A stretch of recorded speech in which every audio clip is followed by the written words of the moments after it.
A doutrina espírita, ela tem um relevante papel, que é o papel de trazer consolo, especialmente para as pessoas que se veem na contingência de perder alguém que ama. Exatamente porque talvez soe até arrogante para quem esteja nos ouvindo nesse momento, que a doutrina espírita matou a morte. Para nós, a imortalidade da alma não é hipótese, é fato. E a doutrina espírita rompe, né, com todos esses padrões, os paradigmas que nós tínhamos acerca da vida, mostrando-nos a nossa essência. Somos espíritos, espíritos imortais, e fomos criados para viver toda a eternidade. A morte é só um aspecto inteligente da renovação da vida. Na verdade, é só um processo de mudança de plano, ora aqui, ora lá, mantendo essa relação interexistencial. É essa possibilidade de nos reencontrarmos. Aliás, numa imagem belíssima, o Livro dos Espíritos nos ensina que a morte é a libertação.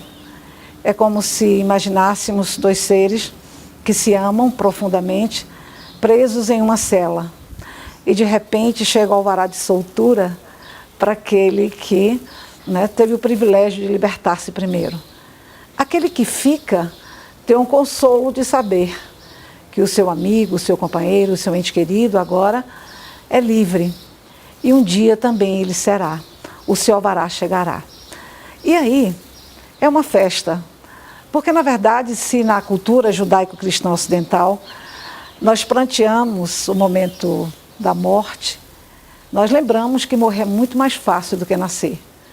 Em algumas culturas, nós celebramos, na verdade, a morte e pranteamos o nascimento. A doutrina espírita nos proporciona isso, a celebração da vida, porque sempre há vida. E a morte é só esse processo de mudança.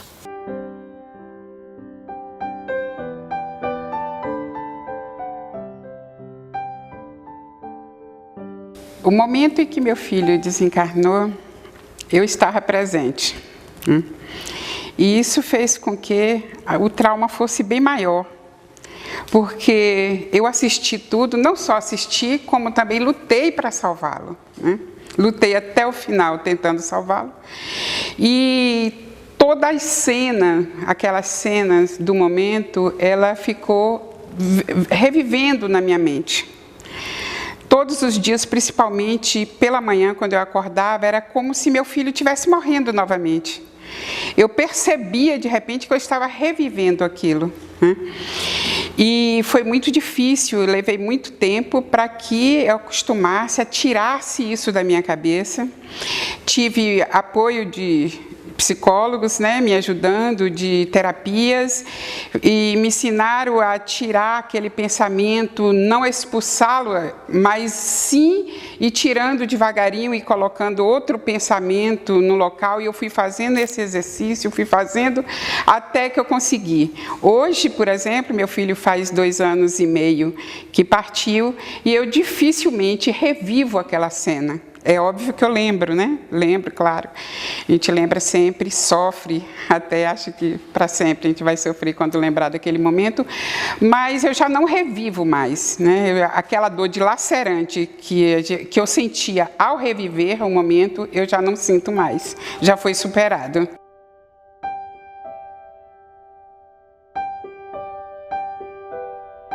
Então, naquele momento, eu fiz a minha pergunta, eu digo, como pode existir um Deus? Como eu posso conceber um Deus que leva meu filho aos 31 anos de idade, com projetos, com alegria de viver, com prazer, com saúde? Eu passei a desacreditar totalmente que pudesse existir um Deus de amor, um Deus que estivesse presente em nossas vidas, nesses momentos difíceis, que existem.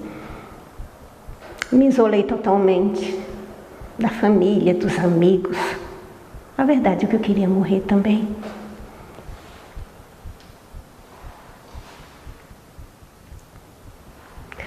Mas a revolta cansa, a revolta amplia a sua dor, intensifica a sua dor. E cansa. porque o início eu não conversava com ele, eu ficava revoltada e brigava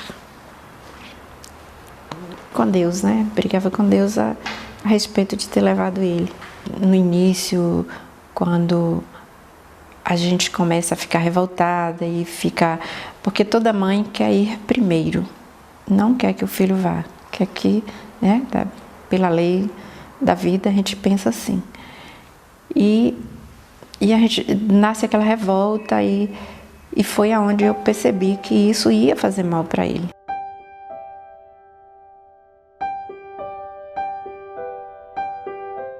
Essa dor que dilacera a gente, que você parece que vai realmente morrer, que nada mais tem sentido, fica tudo no cinza, sem cor. Logo após acontecer o acidente com o Gil, eu perdi completamente a vontade de viver. Eu acordava todos os dias por uma força maior, mas a minha vontade era de... Não via sentido mais para eu continuar. Eu passava o dia, meu pensamento era só a falta dele, né, ligada só na falta dele, na saudade, e também assim, eu fazia as coisas, para mim era automático, o meu dia a dia era automático. Eu via tudo sem graça, eu não via mais graça em nada, eu não sorria, eu apenas andava como se fosse um robô, porque tudo perde o sentido, tudo perde o sentido. O mundo fica, para mim, o mundo ficou escuro, ficou cinza. Eu não enxergava, assim, um motivo para mim continuar vivendo. Porque, na verdade, nesses momentos, eu acredito que toda mãe acontece assim, nesses momentos a gente esquece dos outros filhos, aquelas que ainda têm outros filhos, outros familiares, a gente esquece dos outros filhos, a gente não lembra mais que existe outros filhos. E a gente só lembra, o foco é realmente aquele que partiu. Assim, quando eu tinha assim, algum lugar, algum aniversário, algum casamento, alguma festinha, eu ia obrigada, porque na verdade vontade nenhuma você tem. Eu perdi a vontade de tudo. Você ia para uma festa, você ia para uma diversão, você ia divertir, você ia festejar, e eu não encontrava mais essa diversão. No início foi muito difícil, porque eu vivia assim, arrastada, obrigada mesmo a continuar a viver. Eu acho que todas as mães que o filho desencarna, o desejo dela é ir com ele, é não estar presente aqui mais. Eu mesmo passei por essa fase e durou algum tempo. Eu queria mesmo estar com meu filho. Eu não tinha sentido, eu acordava e dormia sem sentido. A minha vida passava em branco, né? Apesar que eu tenho 2 filhos, né? Mais 2 filhos, né? Mas nada me importava, nada. Eu acordava, fazia as coisas automaticamente, parei tudo quando meu filho desencarnou, e já não tinha sentido a vida, não tinha sentido. E uma coisa que me ajudou muito a voltar a ter essa vontade de viver novamente, foi quando um dia eu levei um susto e senti que o meu filho, um dos meus filhos, estava muito triste mesmo. E eu fiquei com medo que ele entrasse numa depressão. E aquilo foi um choque para mim. Eu falei, meu Deus, um já foi, eu tenho que cuidar dos outros. E isso fez com que me desse uma força, né? Me desse uma força e eu começasse a ter força para continuar a viver, né? E sempre também eu peço a Beto, que é meu filho, que hoje está no plano espiritual, que fique bem. Eu tento tento e faço até novelinhas em minha cabeça como ele está lá hoje. Eu sei que meu filho está cheio de luz. Ele é uma pessoa maravilhosa na terra e sei que ele é um espírito iluminado. E eu faço com que isso me ajude. Penso só nele lá neste momento. Foi uma das coisas que a doutrina espírita, que é um sol, que trouxe luz para a minha vida, que me mostrou Jesus como amigo. Hoje eu ouço Jesus dizendo: vinde a mim, me dê a mão que eu te carrego.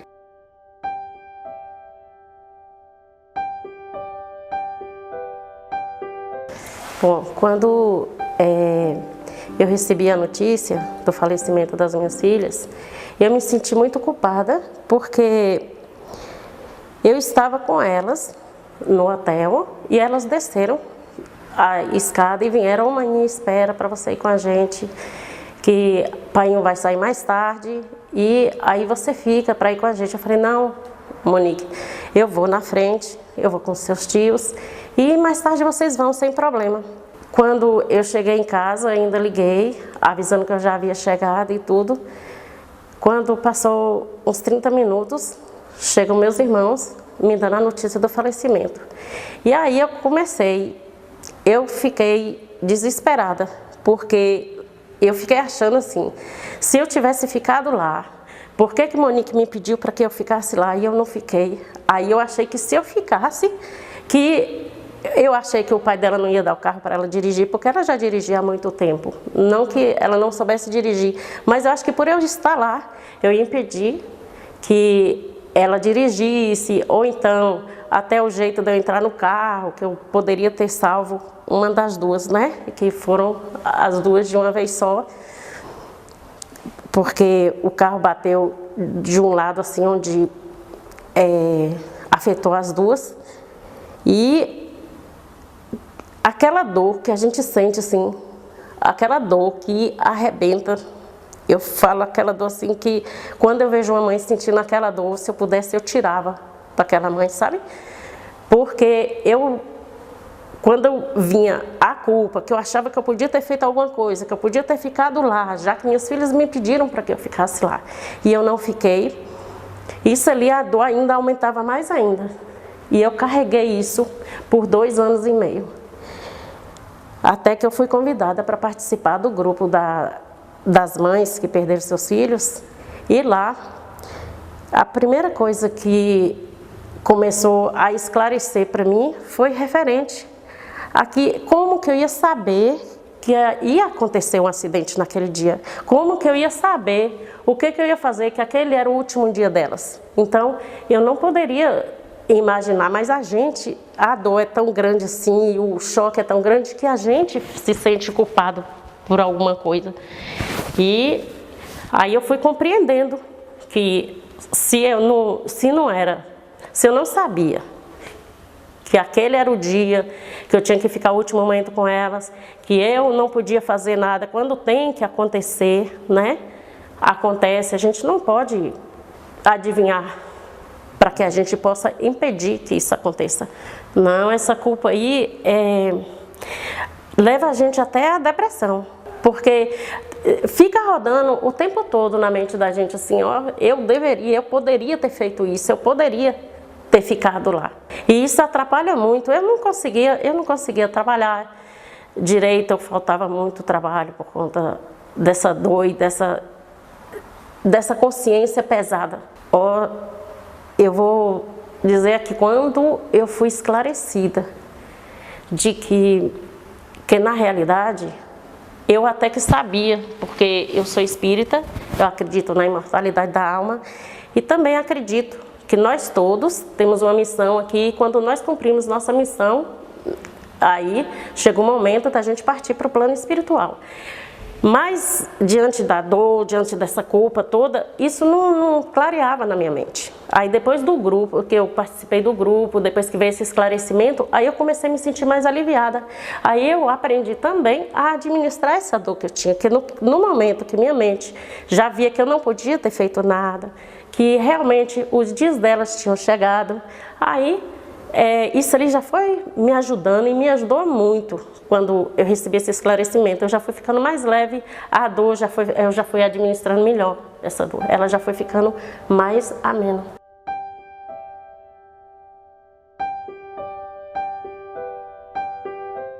E eu acredito que em qualquer ente querido da família, eu acho que o apoio da família que está próximo da gente é muito importante. Só que do filho, principalmente, né? É difícil para as outras pessoas sentir a mesma coisa que a gente sente. Às vezes não querem comentar, não querem falar a respeito do assunto, por não ter passado, né, pela mesma dor. Eles vão se afastando. E não sei se passa pela cabeça deles, tipo, tocar no assunto vai machucar a gente, né? Mas vão se afastando. E a gente sente muita vontade de falar. Talvez é como se você estivesse colocando o luto para fora. Você quer falar, você quer comentar. Não no que aconteceu, mas você quer falar sobre aquela pessoa. É como se o falar trouxesse ele de volta. Mas as pessoas não entendem muito isso. E vão se afastando, se afastando. E a gente chega uma época que a gente vai ficando sozinha. Eles não entendem, acho que assim, eles até não são preparados para cuidar de uma mãe enlutada. A família, os mais próximos, eles não têm nenhuma, como é que fala, um entendimento maior para poder ajudar uma mãe enlutada. O apoio da família é assim, os primeiros tempos a gente tem o apoio, tem o carinho, mas depois todo mundo segue suas vidas e a gente vai ficando só com a dor. Eu mesmo tive muito apoio da minha família, sabe? Eles, até hoje, se eu for falar das minhas filhas, eles param para escutar. Eles nunca recriminaram assim pelo momento de eu chorar e tudo. Hoje ficou a saudade.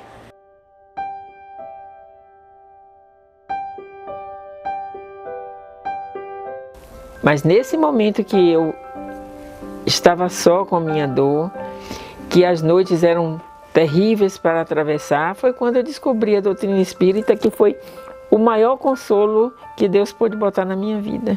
A doutrina espírita, ela é esclarecedora, não é só consoladora, é esclarecedora.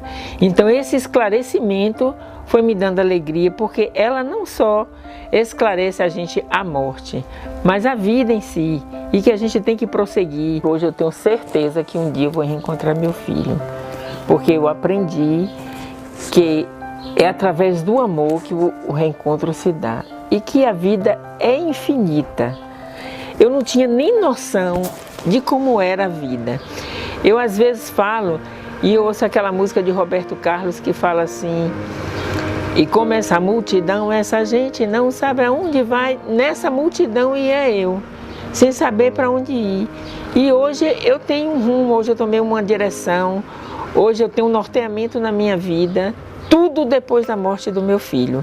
Então eu acho que hoje ele foi assim um grande mestre para mim, que veio me ensinar tanta coisa que eu andava perdida, tendo a certeza que a vida prossegue, e que a morte não é o fim. E que assim, por mais que nós amamos nossos filhos, por mais que a dor da saudade é grande e ela é do mesmo tamanho do dia que ele foi até hoje, mas nós também temos nossas histórias com Jesus e nós temos que prosseguir. A partir daí, quando eu escutei que meu filho vivia em um outro plano, né, em um outro plano espiritual, isso aí foi um alívio para o meu coração. Foi quando eu comecei a respirar melhor, que acabou aquela aflição, que foi diminuindo aquela angústia, aquela falta que eu sentia, aquela dor que eu sentia, foi aliviando. quando eu fui entendendo que nós não temos uma vida só. Eu sinto muita saudade das minhas filhas, porque eu morava com elas, né, e só eram nós três. E eu sinto muita saudade delas, mas comigo está a esperança do reencontro. Não há frustração da vida, não há nadificação com o processo da morte. A vida e vida plena. Na verdade, a vida aqui na Terra é um reflexo da realidade da vida espiritual. E quando nós morremos, apenas retornamos ao nosso lar. E que bom saber, conforme o Livro dos Espíritos nos ensina, ninguém morre sozinho. Quando chegamos do outro lado, nós encontramos ou reencontramos os seres que nós amamos. Se aqui é a realidade da saudade, se é a dor da partida, se é a síndrome do ninho vazio, se é aquela cadeira ali distante, sem o ser que nós amávamos, fazendo parte da nossa rotina, do nosso dia a dia, é bom lembrar que do outro lado é festa, é a alegria do reencontro. Então, não há perdas. Essa expressão, inclusive, é infeliz, porque ninguém perde ninguém. Apenas uma separação social, porque nós estamos destinados a progredirmos e o fazemos ao lado dos seres que nós amamos. Chico Buarque, num momento muito feliz, talvez ninguém tenha traduzido melhor a dor da saudade do que Chico, quando disse: ó pedaço de mim, ó metade arrancada de mim, leva o vulto seu, que a saudade é o revés de um parto. Saudade é arrumar o quarto de um filho que já morreu. Ninguém pode aquilatar a dor extremada de perder um filho, a dor sem nome. Mas que bom que a doutrina espírita, mostrando a realidade da vida e a nossa essência, nos permite o conforto do reencontro. E isso nós temos elementos para comprovarmos essa imortalidade. A comunicação com os mortos, aliás, mortos não, porque vivos estamos sempre, mas a comunicação com os nossos entes queridos, as cartas que o notável médium mineiro Chico Xavier recebeu ao longo do seu trabalho de mais de 40 anos dedicados a esse tipo de correio do além. Aliás, nós não podemos nos furtar de recomendar a leitura de uma obra de fôlego chamada A Vida Triunfa, um trabalho interessantíssimo feito pela Associação Médica Espírita de São Paulo e que traz exatamente algumas dessas cartas com os elementos essenciais, né, contidas nessas missivas ou nessa correspondência, que comprova de forma inequívoca de que aqueles jovens, aqueles seres que lá estavam se comunicando, eram de fato os filhos daqueles que estavam ali na cidade de Uberaba, buscando o conforto de saber que esse reencontro é possível. Então, na verdade, é ter a fé, a esperança, a alegria, buscar conforto sim, auxílio. Às vezes temos necessidade da terapia, muitos de nós não conseguimos vencer o luto sozinhos, mas tendo a certeza de que esse reencontro um dia virá. E aí eu fiquei sabendo da imortalidade da alma.